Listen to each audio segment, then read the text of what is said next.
did it that way before. There might be a better way of doing things. And certainly we're going to specifically focus on transplantation and the innovation of it. And that's a word that gets thrown around a lot, innovation. So the first couple of slides are largely educational and background to get you thinking a little bit about how we got to some of the conclusions that we're going to discuss. And I have disclosures. I think you all probably know from my my operative experience that I'm a passionate transplant surgeon. I absolutely love taking care of patients.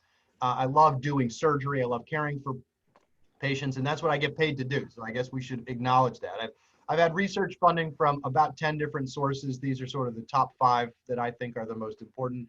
I founded a company based on the technology that you're going to see here called TLI, which is largely wound down and was restructured to subsequently found a second company called Mission Go that is now split into 2 companies, Mission Go and Medigo.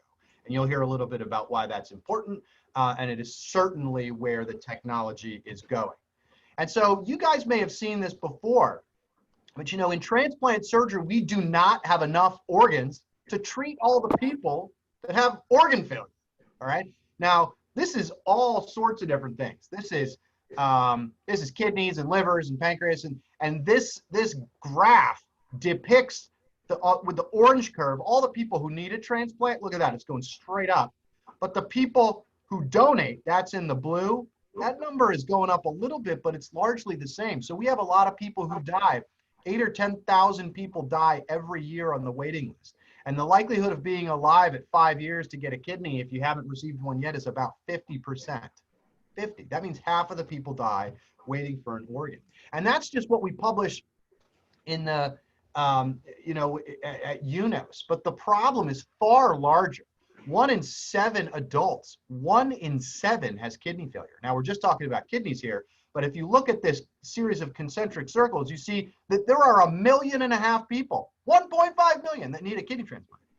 All right. There are 900,000 on dialysis. All right. We do about 250 kidney transplants every year here, and the whole country does about 21,000. I mean, we got a long way to go. So it's great that we do more every year and consistently, but guys, the gap is huge. And so we need innovative strategies to help us figure out how to sort that out. And this is a slide I put together based on my own research and reading around this important topic, an increasingly important topic of innovation. Innovation doesn't just mean that you invented something, and it doesn't mean that it's new. There's a spectrum of understanding around this important topic. And so over here on the right side, you see an upside down triangle, an isosceles triangle that has new, invention, innovation, and disruption. So there are a lot of things out there that are new. That means it already exists. People, the technology may already exist, but you've now added something, something that makes it perhaps different than other things, or you've already got an existing technology and you've simply repeated that. Like you go to the store and buy a new jacket. There are lots of other jackets like it, and that one just happens to be new. Now, if you invent something, that means you've created a new product, like a new kind of jacket with maybe a fancy zipper, I don't know. And it's not necessarily better than what you have, it's simply an invention based on what already exists. Now, an innovation is separated from new and invention because it implies that the new technology is better than what has already been suggested and what's already in the market. That's really, really important. And that's why innovation is different. Now, rarer yet is technology that we call disruptive. You probably hear that word thrown around a lot too, disruptive technology, disruptive. That's when something is so innovative that it actually displaces a market or an industry or creates its own new market and industry. And here what we've done is disrupted the transplant market with some technologies that were built right here at your own institution at the University of Maryland, which is quite exciting. Now, you can't give any talk about innovation without talking about Steve Jobs, right? Steve Jobs, founder of Apple. This is a picture of the iPod. Everybody had an iPod. Tommy, you had an iPod. I saw it at the gym. I saw it. So, everybody's had an iPod. And why was the iPod so innovative? It wasn't actually the first MP3 player. It wasn't the first digital music player. But it combined design, ergonomics, ease of use into a single small device that allowed people to effortlessly use digital music. And that was incredibly innovative and disruptive. It really created the market. And then, so now bringing that back to transplantation and our role here today, I was recruited to the University of Maryland only 4 years ago, although sometimes it feels like 10. 4 years ago to reinvent and reinvigorate the pancreas transplant process. And around the country, guys, if you look here at this slide, the number of pancreas transplants done every year in the United States is going down until the year that I started.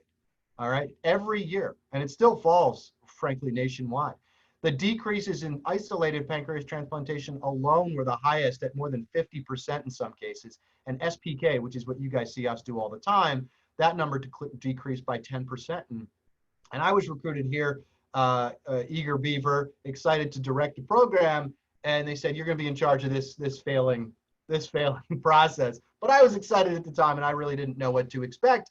And why is it so important that we even do this? Well, the reality is, guys, that if you have diabetes and you're on dialysis, that's what this slide shows you. If you have diabetes, which is this dark black curve, you are far more likely to be dead at every single time point measured after the inception of dialysis. Wow. Well, that means that you should probably have your diabetes treated. That means you should have an SPK. And so we used that data. We got a bunch of smart people in a room here at your University of Maryland, and we said, if we want to do this, and do we want to do this? Everybody says, yes, we want to do this. It's really great therapy.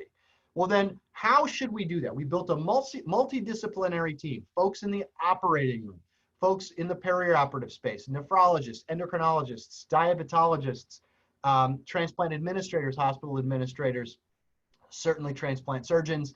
And we constructed a protocol for evaluating patients that would allow them to get transplants. And here you see some data that we published in the American Journal of Transplantation showing that after we began that process, we began evaluating about 5 patients a month and transplanting about 4 patients per month with a combined kidney pancreas transplant. Now, to put that in some perspective, that made us the busiest center in the United States for 2017 and 2018 and actually 2019 for combined SPK. And despite that, the likelihood of losing a graft from a problem in the operating room, due at least partially to the expertise of the group that's on this phone call, we reduced the loss of a pancreas to less than 2% since 2016, with a 30-day patient survival, which is a reflection of technical surgery, of 99%. And we had 0 thrombotic events for all of 2017 and 2018. And that's because we built a streamlined process that allowed patients to move through the cycle. And as we're doing all these pancreas transplants, and heck, you guys are part of a lot of that, I started moving organs from all over the United States, And I started developing this graph that you see on the right. All the organs that we're importing have a lot more cold time. This is an average of 14. We have some patients that are receiving organs with cold ischemia times of 24 hours. Most people around in the United States won't do that at all. And when we do that, it increases the reperfusion injury as reflected by an elevated lipase that you see over here on the left in the bottom. And you know, that's a problem. And so I started saying there's got to be a better way to get things to us. And not only does it take more time and does it have a direct patient impact for it to be difficult to move an organ, but it's expensive. This is taken from a friend of mine, David Axelrod, who presented some data about the cost of a liver transplant that's either local or it's imported.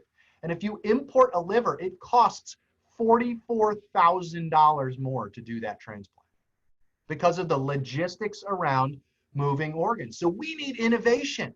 Just like we innovated the process around pancreas transplantation, our system in the United States needs a better way of understanding how to move organs. A lot of you guys know, especially Jeannie, understand that the process of getting an organ from one hospital to another is not simple, all right? And I show this slide a lot. It's actually far more complicated in clinical practice, but we have an OPO, like our living legacy colleagues that we call all the time from the operating room, that look for organs and that they try to build teams to go recover them. But so they have to find a surgeon and they put that person on a plane or in a car and they go to a hospital where they hopefully get an organ, and they have to arrange a courier to go to a tarmac to meet these 2 guys that handle all sorts of different packages and dogs and cats that go in the underbelly of a plane, and sometimes it's an organ. Hopefully it gets on a first flight. Hopefully it is managed safely to get to a second flight. There's a lot of opacity around each of these steps. Then gets back to these guys to go to another courier, to go to an OPO, to get a biopsy and go on a pump and go in another courier in a blood bank in the hospital. And then Scalea and Barth are screaming here, where's the organ, right? So that is the current system. And it's incredibly complex. And every minute that goes by in that process increases the cold ischemia time, which has a direct impact on the patient's survival after surgery. So we propose this. I don't understand. Why don't we just make it simpler? Why don't you have a surgeon who uses their smartphone to order a drone to send it to another surgeon? And so I started thinking about this in about 2015, 2016, and I said, there's got to be a way to make this happen.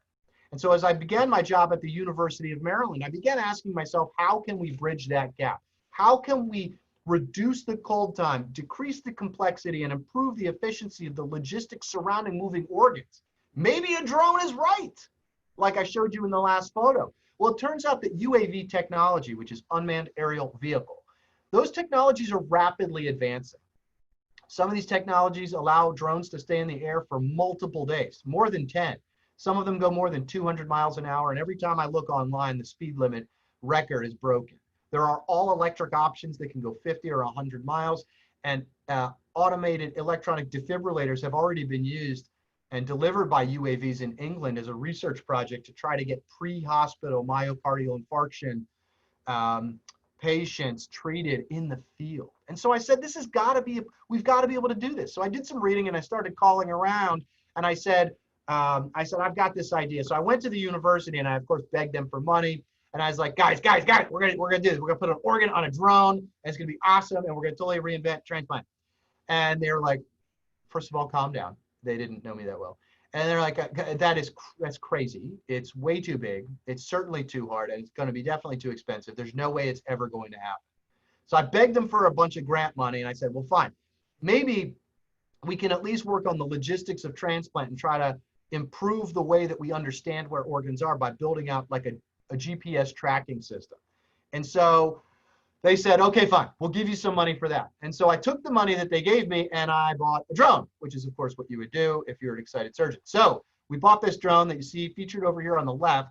This has 6 different vertically mounted electronic motors with the first organ. This was shipped into us from St. Louis. There's a digital interface with the electronic system of the now much different monitoring system that hopefully you guys are all going to get a chance to use real soon. This is the first prototype of it, fully functional. And you can see on that interface, it tells you how cold the organ is, how much pressure and temperature and vibration are being exposed to that organ.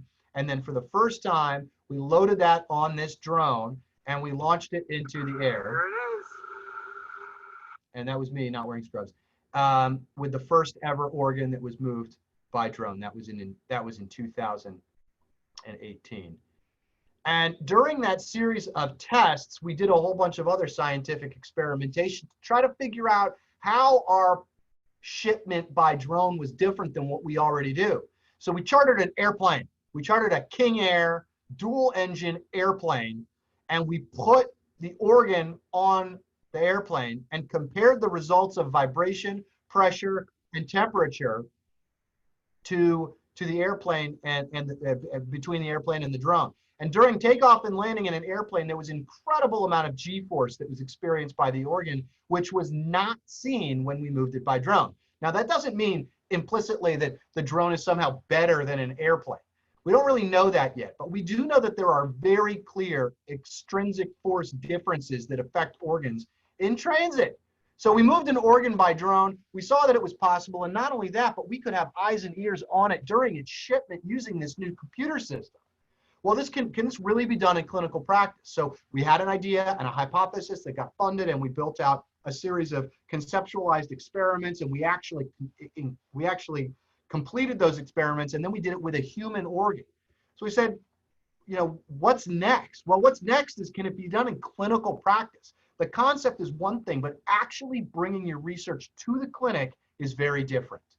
And after I After I completed that first series of experiments in March of 2018, I was approached by all sorts of different folks. The first series of folks that I talked to were at OPOs like Living Legacy, a lot of the folks that you know, as well as some other folks around the country who all said, you know what? I'm not really sure what we're doing here yet, but this is a really good idea. We have a need. We can definitely improve the system. So all these OPOs got together and they said, we want to help fund this series of experiments and help get this to our patients. At the same time, I heard from a guy named Scott Plank. You guys might know Scott Plank. He, with his brother Kevin, founded a company called Under Armour, which is here in Baltimore. Scott has become an impact investor through his incredible success with that company to try to make Baltimore a better place. He's helped to build a bunch of things in opportunity zones and police stations. He does a huge amount of philanthropic work. And when he saw what we were doing here at the University of Maryland with regard to transplant logistics, he said, I want to be a part of that. I want to help you. And so he helped us fund the first company, which was then restructured to become the company you're going to hear about shortly. And as that began taking off, and as Scott and the commercial effort began asking questions about how to really bring this to the patient, I began to continue my research question around how we would actually get this to a person. And so we got some now more significant funding through the state of Maryland's biotech incubator group, again, through the state of Maryland, a group called TEDCO, to fund the first ever shipment of a human organ. And we did that in a series of steps, the first of which was to design the requirements for an actual device that could move a human organ for transplant, not for research, but for transplant. And because no drones were available like this, we actually had to design our own. So what did we do? Just like pancreas transplantation, we got everybody in a room and we said, all right, we want to do this. Does everyone agree? Yes, we agree. This sounds like a really great idea. Okay, awesome. Next step, what do we need? We got Baltimore City Fire, police, emergency services. We got hospital administrators, nurses, doctors, surgeons, all sorts of folks, and certainly the operating room staff to get together in a room and say, if we're going to do this, what is going to be required? And that series of requirements led us to the development of the device that you see here, which was eventually constructed and used for that first shipment. This is a 4-armed drone, which has 8 vertically mounted electronic motors that are all in the colors of the University of Maryland. In addition, you see at the base around this box, a 3D printed custom built organ cradle and a vertically mounted red projection parachute that could come out if the drone were to have a problem. So this is what we came up with. We then reinvented the system of organ monitoring. Based on the initial prototype, we went back to the lab, we did some tinkering and came up with a far more sophisticated device capable of measuring temperature, vibration, pressure, and other things that I felt were important to the biologic nature of the transported organ. And here on the left side, you see with the temperature around the organ coming down beautifully as soon as we put that organ in the ice. In the middle, you see this is a screenshot from a video of the actual decrease in temperature experienced by the organ as it's placed in the fluid. And then lastly, you see the vibration experienced by a car and by a drone. And this is the car ride that was taking it to the Living Legacy Foundation's launch site. And this is the actual vibration that it experienced during its flight in the air. So we're able to monitor all these things. And Love, I think she may be on the call right now. Love and I, this is the two of us accepting that first ever human organ moved by drone. This was done on April 16th, 2019. This is at 1 o'clock in the morning. It went from 1 o'clock exactly to 1:09 and 52 seconds. It took just under 10 minutes to move it. During its shipment, we listened to some great music like Rocket Man and All Along the Watchtower. That was great. We put the organ in subsequently. That was me, Dr. Al Cahode, and Dr. Barth. We put that in together. The organ worked immediately. The creatinine came down from 9 to 6, and the urine output went from 0 to 3,600 milliliters per day over the course of the first 4 days. That was Trina Gillespie. You may have seen her name in the news. She is doing excellent with a creatinine of 1.8. We're allowed to share that information because she signed all the right forms. These are 2 biopsies that we took before shipment. That's the upper, and below, sorry, after shipment. That's in the bottom. And we found that there was no difference in histologic outcome on the kidney. That story that all of you were part of affected or reached 1 billion people worldwide. 1 billion, all right? And admittedly, when we did this, there was a huge attempt to try to get PR around this and demonstrate to the world that this was important. But what was so critical about this, and beyond showing you that I got to be on CNN, which was super cool, the reason that I show you this slide is that the world cares about what we're doing. The world cares. They want us to be successful. They want us to continue doing this work. And that's what's so important. And so we've done a whole series of interesting basic science experiments as a result of what we learned. This is all the stuff that's going on behind the scenes as we plan to do our next organ shipments. We created a mouse model that looks a lot like our shipment practice. And what we found is that when we take an organ and we vibrate it at the rate you might see in a commercial airplane versus a heart where there is no vibration, okay? You see that when the heart is vibrated on the red side, those hearts die 2 weeks after they're transplanted in a mouse, all right? If they're not vibrated, they go on to last much longer. The only reason these hearts rejected here is because we didn't continue to give them immunosuppression. So if you stop the experiment at 40 days, you can see that there's a dramatic difference in between the effect of extrinsic forces on an organ versus not. That is a significant focus of mine in the laboratory right now, and it has led to some of the data that you now see here. What happens during shipment? Well, when that vibration affects the graft, right? When you change the way that the organ is shipped and you change the exposures that it happens, cells in the graft begin to die. So if you vibrate the graft, you see all of this green stuff here, which is called annexin. And that's a critical component of the apoptosis or cell death pathway. That says we have turned on cellular mechanisms that now have suggested it's time for cells to die, all right? And in the control, you see that it's simply absent beyond what is a baseline level response, right? There's always a little bit of that going on. But there's a dramatic increase after vibration. And I don't have yet in this presentation, but some extremely exciting data about what happens between cell adhesion and cell architecture. We're going to have that in the next couple of days. What else have we done? We've talked to people around the country and around the world. What do you think? This article, written by Tara Tallier, Dr. Tallier, who you may know, who's currently on hiatus doing a research fellowship. And I wrote an article now accepted in the British Medical Journal that suggested that 87% of transplant community members, specifically transplant surgeons who take call for kidney transplants in the United States and who are members of the ASTS, all right, 87% of them think that the way that we currently move organs is wrong. So what do? I'm going to get back now to the commercial effort. Well, we say, fine, we've done this cool research. It looks like we understand a process needs to be innovated. What do we do now? Well, if you go to a community like Transplant, which is relatively small, and you say, we're going to fix everything for you, that's not what people want to hear. People certainly wouldn't want to hear that in the OR. If we had a problem in the OR, what you'd want to hear is somebody came and talked to each of you and said, listen, tell me about the problems that you have and how we can solve them. And that's exactly what we did.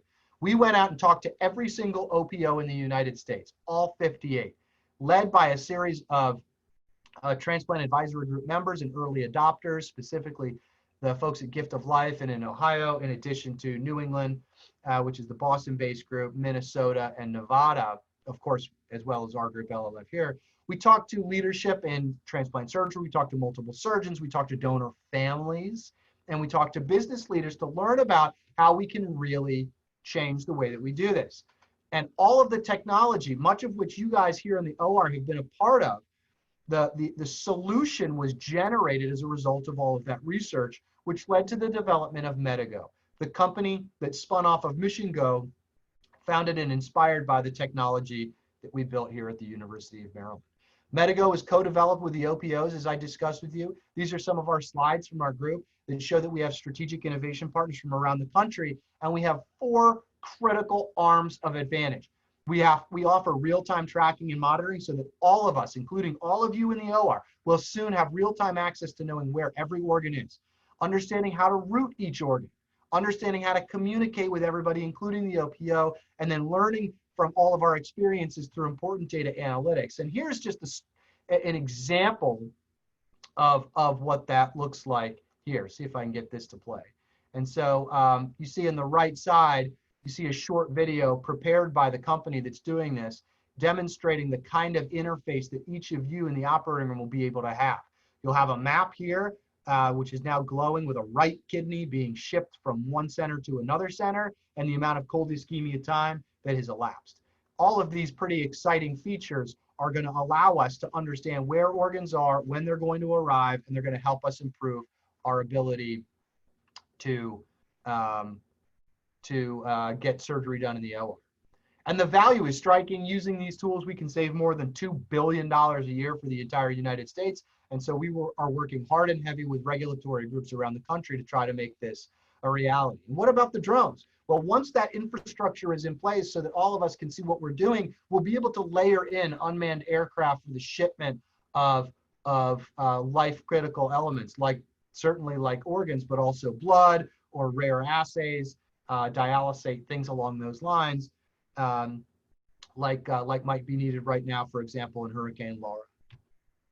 But there's a ton of work to do, and not all of it is being done by our group. There's a lot of other innovation going on in transplant. So I've given you just now, and I'm done with my example of what we've done here at the University of Maryland, but there are other things going on. There are other people with equally big ideas around the country. And here are the sort of top 4 other cool ideas that are going to affect transplant in the next several years. 3D printed organs, all right? Anthony Atala, shown here in this image, holding a 3D printed organ, okay? This is the first attempt to eliminate the organ shortage using 3D printing, all right? The bioartificial organs which have been created through biomedical means like the one that you see here at UCF or elsewhere, an opportunity to get people organs that do not come from a person. Xenotransplantation, or the transplantation of organs from animal to baboon, animal to human. All right, this is being done at Columbia University, Harvard University, and the University of Maryland. Those are the biggest centers in the country doing it. And not only that, but being able to do that in a way where they don't reject right away. And my friend Martine Rothblatt, shown here, working on organ reperfusion and regeneration to improve patient outcome and allow us more time to get organs moved. I want to just thank you all for the opportunity to present today. I think I've given you back a couple of minutes at the end of our talk here. The future is bright for transplantation, and certainly it's bright as a result of all of the work that we've been able to accomplish here at the University of Maryland and now at our companies Medigo and MissionGo. It's all super exciting. So thank all of you for helping my thoughts and ideas inspire our future, but also really thank you for sharing a passion that I have for helping patients with organ failure. And so I was wondering, thank you very much, and I'll take any questions if you have them. Dr. Scalea.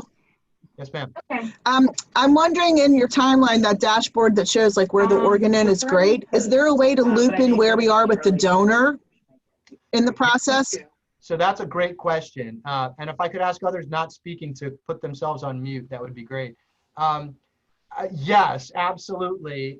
We have lots of plans, and as I've learned in the process of building something out that's really functional and operational, we have to focus on one thing at a time. So our critical first step is where is the organ, and making sure every stakeholder, including perioperative staff, surgeons, OPOs, and hospitals, are all included. So once we all have that data and the data around the shipment, we are then going to layer in data around OPO personnel, and certainly data around the timing of organ donation. And we're gonna in one case, we're gonna sort of feed forward, and in the other, we're gonna eke backwards timeline-wise so that we can include all the data about the donor as well. That's a great question and a great point, and it was brought up by surgeons as well as staff. Great question. Dr. Scalea? Yes, ma'am. So when do you anticipate that this might be implemented like on a regular basis? So there are 2 parts to that. The Medigo, like the handheld app and the web portal, so that you can watch your organs real time, was rolled out this week at Gift of Life in PADV successfully. They are the first group to roll that out. Secondly is going to be a group in Las Vegas. We are working closely with Charlie to get that rolled out here at the Living Legacy Foundation, followed by some folks in Boston, Minnesota, elsewhere. As well as there are several places in the Midwest that have already expressed extreme interest in doing this also. With regard to the drones, the technology really exists to move things. That's possible. But working with regulatory bodies in the government, which we are doing frequently, to try to make this a reality for us is probably still several years away. And that's okay. It gives us time to prepare for that thoughtfully. So for the IT component and the infrastructure, you guys are going to have access to that here at the university, I would guess, hopefully in the next year. We'll see what the company can do there. And then the drone bit is probably still a couple years away, but it's we are moving hot and heavy on the research to get that done. Very exciting.